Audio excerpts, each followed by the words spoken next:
দর্শক, এভারকেয়ার হাসপাতালের সামনে আছেন সহকর্মী নিয়াজ মাকদুম, সরাসরি যুক্ত হচ্ছি তার সাথে। নিয়াজ, হাসপাতালের সামনে তো নিশ্চয় নেতাকর্মীরা যুক্ত হচ্ছেন এবং এই সময় আসলে বৈরী একটা আবহাওয়া চলছে, সেখানে শীতের একটা বিষয় আছে। নেতাকর্মীরা কি সেখানে আরো জড়ো হচ্ছেন কিনা, তারা কি বলছেন আমাদেরকে জানাবেন।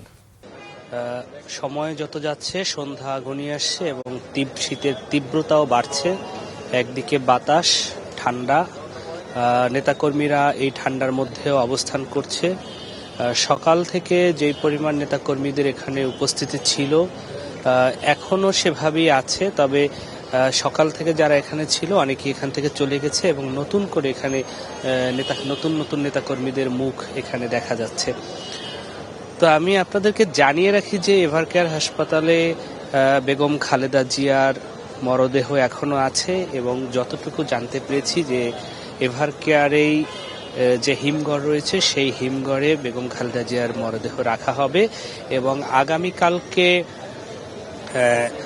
আগামীকালকে যখন জানাজা হবে ঠিক জানাজার আগ মুহূর্তে সংসদ ভবনের দক্ষিণ প্লাজায় তার মরদেহ এখান থেকে নেওয়া হবে এবং সেখানে জানাজা অনুষ্ঠিত হবে। এটি আমরা কিছুক্ষণ আগে জানতে পেরেছি। এবং আরেকটি বিষয় আমি জানিয়ে রাখি যে এই বেগম খালেদা জিয়া মারা যাওয়ার পরে, তার ইন্তেকালের পরে বিএনপির ভারপ্রাপ্ত চেয়ারম্যান তারেক রহমান জরুরি স্থায়ী কমিটির বৈঠক ডাকেন।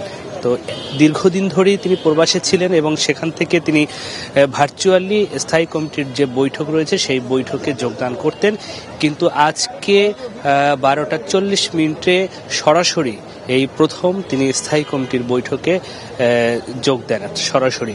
তো সেই বৈঠক থেকেই মোটামুটি বেগম খালেদা জিয়ার মারা যাওয়ার পরে ইন্তেকালের পরের যে করণীয় রয়েছে সেই করণীয়গুলো নির্ধারণ করার জন্য এই বৈঠকটি হয়েছে।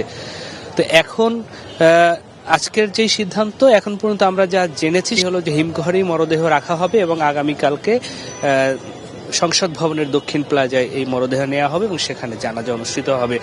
আর এখানকার যে পরিবেশ আপনারা দেখছেন যে কুয়াশার কারণে অনেক কিছুই দেখা যায় না, রোদ নাই এবং নেতাকর্মীদের অনেক উপস্থিতি রয়েছে এবং তাদের সবার শরীরেই অর্থাৎ শীতের যে পোশাক রয়েছে ভারী পোশাক রয়েছে, সেই ভারী এই পোশাক এখানে দেখা যাচ্ছে।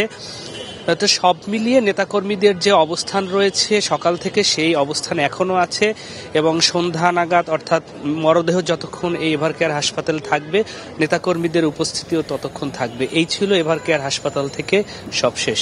মামুন। এভারকেয়ার হাসপাতাল থেকে যুক্ত হয়েছিলেন সহকর্মী নিয়াজ মাকদুম।